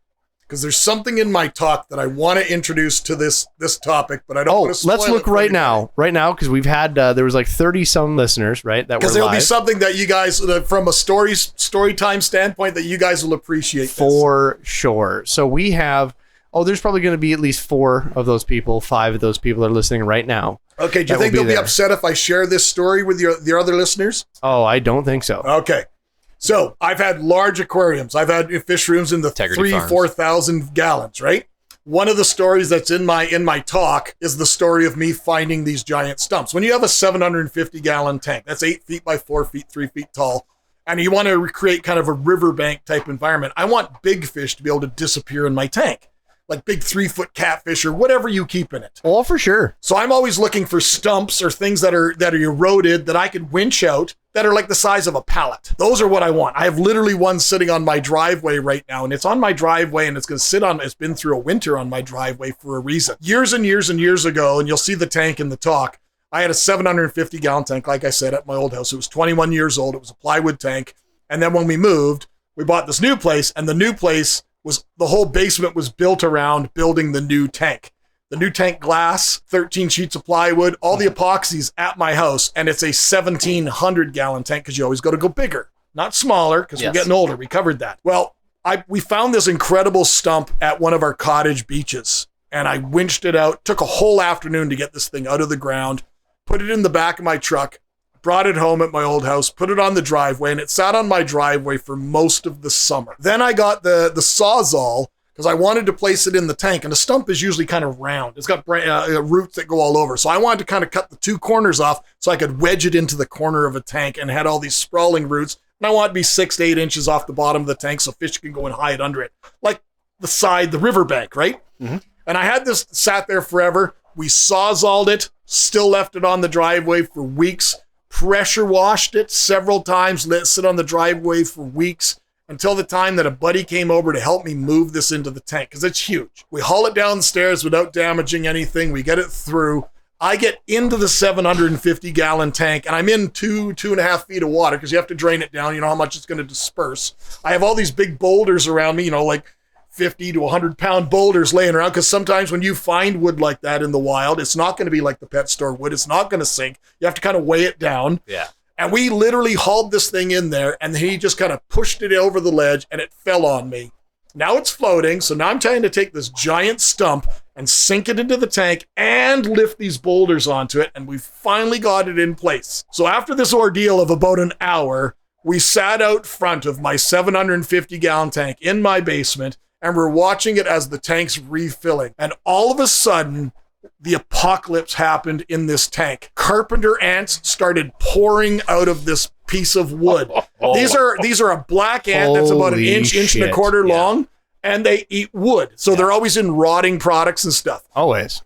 And they are pouring out by the thousands into this tank. And the thing that was the most obscure is these ants didn't even understand they were underwater. They're just walking around on the wood like, what's changed? And so as they're coming out, we're trying to catch them with nets, but they're climbing out of the net as fast as we're getting. And there's thousands of them. Do you know what houses are made out of? Wood. Conveniently made out of wood. So my wife's downstairs just laughing. My buddy's just laughing. We're trying to control and get all these ants out of this thing and kill them all as fast as we can. So your boiling idea has some merit. Well, and for me, valid. The biggest thing is not necessarily the natural things that are going to be found, bacteria and whatnot, even ants. More about, and this all depends on where you're collecting from again, but field runoff, pesticides, stuff like that. Boiling it is going to get as much of that out of there as possible. Yeah, same as even some of the pet store woods like Malaysia or Mopani. If you boil them, even though they'll sink right away, if you boil them, they'll release the big abundance of tannins. So you're not going to have that black water tank for the first 6 months of owning it. Yep. Well, guys, I think that runs out of time for us. Number one, Dan Bunzy. Bunzy. What? Bunzy. Friendly Fish MN. Friendly Fish MN. That's found on Facebook. You'll find the link in the description. Certainly follow him. He is full on rebuilding the fish room. Trust me, it'll be 3 months and he will be up and fully running. So if you want to get yourself a Pygmy Sunfish, he will be the guy to message for sure. Come see him at a swap. He will definitely be visiting us more often because, again, we're doing swaps at least 3 times a year up here in Minnesota. Mr. Biggs, it's thank you for coming. We can't wait for your presentation tomorrow, especially if it's going to be a hint of stories such as the carpenter ants. That's insane. The talk tomorrow is basically 100% introspective look at myself and all the stupid things I've done for the fish without consideration of the family, the house, the wife, the kids. There's a lot of stuff there. And if you are coming down tomorrow for the talk, I strongly encourage you to bring your partner or spouse with you because they will enjoy it just as much as you will. And if you didn't get to see it, well, you have to lock us out because it's not recorded. You got to be at these things live. Check it out. Or watch the Facebook page. Dee's Fish Co. Facebook page, actually, because they're going to keep up with the swaps in our area. And, of course, the 2 channels at the Mad Aquarist, and the other one was? The Mad Aquarist, but if they look up Realm Natura, instead of nature, end it with an A. And we're going to have that in the show notes. So check that out. But that's all for bugs and critters and reptiles and stuff. For sure. And Derek, as always, thank you for doing this. And thank you for being a sponsor of, getting Biggs down here. It was these Fish Co. dollars that helped pay his expenses to come down this direction. Yeah, so thousands and thousands of dollars. Let's be real here. You helped him with gas and a hotel, which, again, that's, thank you for just being that cheap. It is very nice of you because you're normally not that cheap. Let's be real. I was promised spooning. Oh, we'll get to that. Easy, baby. We'll get to that. You call me. First, we got to shoot in my aquarium. Then no, it's absolutely my pleasure. Can I give one special shout out here? A special shout out to all the local fish stores and for all the people that put in effort to keep this hobby going, especially you. You inspired me to keep good days and to go so much deeper into it than I ever probably would have, or at least this soon. Check it out at deezfish.co. DEEZFIS.co. And I made the website. F*** me. Can you use that in a sentence, please? Right. Can I use that in a sentence? Now, you did promise to bring a bag of Deez nuts, and that's okay because you brought us instead all dressed chips. And for those that have never been to Canada, you've never had any chip as delicious as all dressed chips. Have you ever had a butter tart? But in your face, we have Oops All Crunch Berries. What the hell is and never had a butter tart? Have you ever had an Nanaimo bar? No. What? I should have done more shots. It's all right. We'll keep our guns and freedom, And you guys keep your health care. Until the next episode, catch you guys later. Thank you. Bye.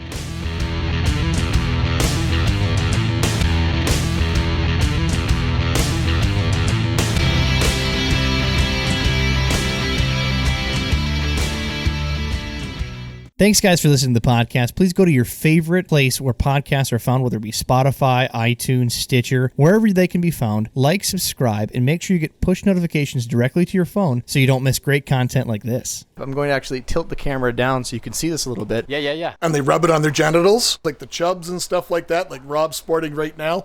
The shit glows neon. Took a dump on my chest before we started the podcast. Jim's a jerk. Radioactive Malaysian trumpet snails. This is an audio podcast. Bite me. Looks like a dollop of pube hair. That's still only a couple inches, though, brother. That's how it uses it. And why is my brain going a blank? Just add a bit of salt. Oh, for sure.